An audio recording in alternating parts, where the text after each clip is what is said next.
Actualité.cd, l'actualité de la RDC en continu et en direct. Monsieur Kadima, vous avez lancé le processus de, on va dire, la désignation de sociétés qui vont notamment avoir à produire un certain nombre de matériel, dont les kits électoraux. Où est-ce que vous en êtes avec ce processus déjà? Oui, merci. Ce processus avance très bien.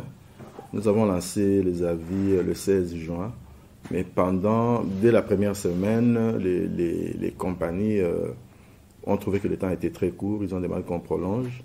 Et alors, c'était un processus qui devait s'arrêter au 1er juillet. Nous avons repoussé jusqu'au 8 juillet. C'est ce qui s'est fait vendredi passé. Nous avons ouvert les plis devant tout le monde. Et puis hier, lundi, le 11 juillet, nous avons maintenant donné l'occasion à chacune des compagnies à faire une démonstration pour qu'on voit la performance de son outil. Je pense que c'est quelque chose de très très important d'abord pour nous en tant qu'institution, parce que pour une fois, il y a un marché dont nous ne connaissons pas encore le bénéficiaire en termes de contrats de prestation.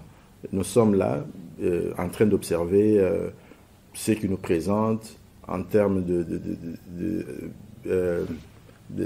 l'approche technique, l'approche financière et tout ça. Et finalement, c'est un processus qui va aboutir à la sélection du prestataire qui va nous facturer le moins possible, mais celui-là même qui va nous donner aussi la meilleure technologie et qui va tenir compte de l'évolution de ce marché-là depuis 2016.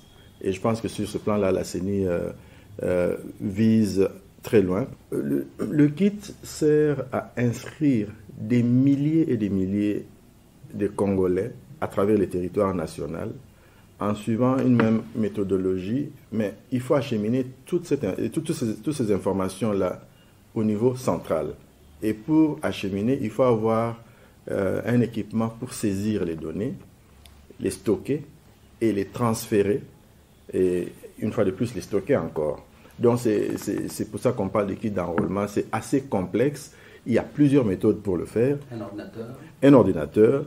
Il y a le mécanisme de transfert des données. Il y a aussi le mécanisme pour saisir les empreintes digitales. Et cette fois-ci, étant donné les difficultés qu'on a eues dans le passé, et parce qu'il y a quand même des gens qui travaillent avec leurs mains, dont les empreintes peuvent disparaître, maintenant nous ajoutons un autre élément, c'est l'iris, c'est-à-dire les yeux. L'iris est unique chez chaque personne, donc on ajoute cette dimension-là. Et puis il y a d'autres innovations. On a laissé le soin aux prestataires potentiels de proposer des innovations. Il y en a qui pensent amener l'énergie solaire dans ce kit-là, et il y a plein de détails techniques qui font vraiment la différence, même dans l'impression de la carte et tout ça. Donc nous sommes en train d'évoluer, d'aller vers un système qui sera beaucoup plus fiable qu'il ne l'a été jusque-là. C'est ça vraiment la motivation, et c'est pour ça qu'on a ouvert ça à la compétition, pour éviter de choisir quelqu'un alors qu'il y a quelqu'un d'autre qui peut nous offrir mieux. C'est ça un peu l'idée. Et quand est-ce qu'on connaîtra le nom du fournisseur? Pour le moment, nous avons des compagnies indépendantes qui viennent, et nous sommes dans la phase de l'analyse, mais c'est toute une procédure. Après, il faut aussi des consultations d'abord au niveau de la plénière, une fois que l'analyse est terminée, et puis il y a aussi les autorités publiques en matière de passation des marchés. Disons, dans plus ou moins 2 semaines, on saura.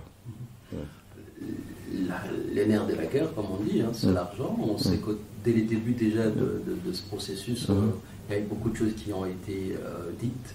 Est-ce qu'aujourd'hui, vous avez la garantie d'obtenir tout ce dont vous aurez besoin pour arriver à pouvoir obtenir tout ce matériel-là? Bon, disons, peut-être ce n'est pas une garantie écrite, mais chaque fois que nous avons rencontré le Premier ministre, chaque fois que nous avons rencontré le chef de l'État, ils ont tous confirmer leur volonté de s'assurer que nous ayons l'argent qu'il nous faut. Donc, nous n'allons pas attendre, nous avançons. Nous avançons avec le peu que nous avons. Ça signifie aussi que nous devons gérer avec beaucoup de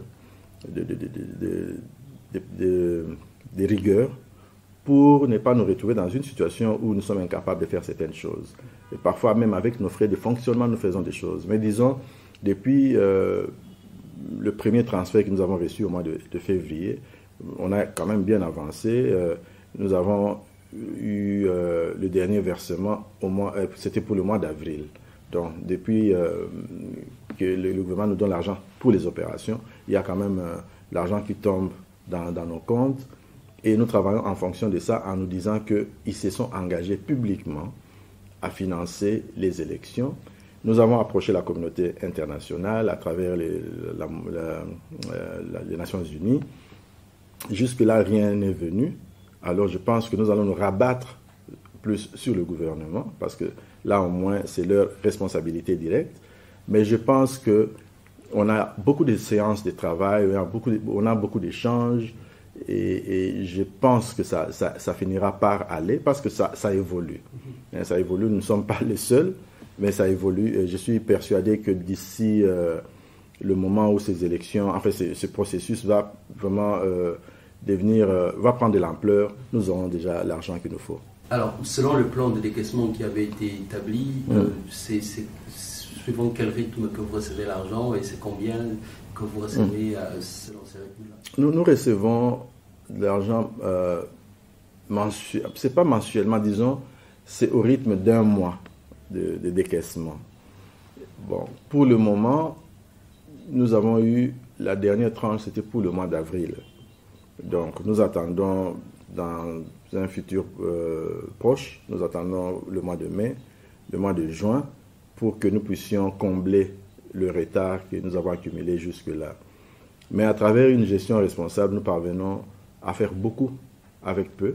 Et nous osons espérer qu'avec le temps, peut-être que nous n'aurons pas besoin nécessairement de 100%, bien qu'en même temps, la difficulté au niveau de la production au niveau de la Chine, la guerre en Ukraine qui a causé aussi l'augmentation du prix du carburant, tout ça, ça peut poser des problèmes. Mais nous restons quand même dans la logique de gérer avec beaucoup de prudence. Et je pense que pour le moment, le problème de financement ne se pose pas avec la même acuité que ce fut le cas au mois de février quand j'ai parlé de ce cas-là.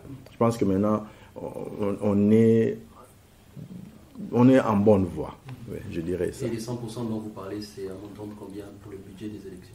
Pour 2022, parce que le budget, quand nous en parlons, c'est un budget qui émarge au budget de l'État. C'est 624 millions de dollars. Et vous avez déjà reçu combien? Je n'ai pas le montant en tête, mais nous avons reçu jusque-là l'équivalent de 3 mois. Si on fait la moyenne, bon, on est... je ne veux pas spéculer, mais en tout cas, nous avons eu pour février, mars et avril. Suivant un décaissement mensuel? Suivant un décaissement mensuel, oui, oui. Okay. Oui. Mais qui pourrait être accéléré dans les jours qui viennent, parce qu'effectivement, nous avons atteint une étape assez cruciale. Quels sont, on va dire, je sais que vous n'avez pas encore un calendrier électoral, mais aujourd'hui, quand vous regardez l'horizon, qui est l'organisation des élections, les prochaines étapes cruciales, c'est lesquelles? D'abord, nous sommes encore en pleine cartographie, c'est-à-dire nous déterminons l'emplacement futur des centres d'inscription qui plus tard feront office de centres de vote. Donc nous sommes en train de les localiser avec... on utilise les téléphones satellitaires et tout ça. Et après cette étape... Qui se termine quand, la cartographie? Ça doit se terminer dans les semaines qui viennent. Dans 2-3 semaines, ça sera fini. Évidemment, on va passer au travail de traitement, mais le travail de terrain est vers la fin. Et une fois que cela est terminé, nous passons à la révision. En fait, on parle de révision du fichier électoral, mais en réalité, ce n'est pas une révision. C'est une refonte. On recommence à zéro. Nous allons alors procéder avec justement le prestataire qui sera choisi. On aura l'équipement, l'équipe d'enrôlement, et nous allons identifier et enrôler la population. C'est sur la feuille de route. nous pensons autour de octobre, c'est ça ce qui est prévu sur la feuille de route.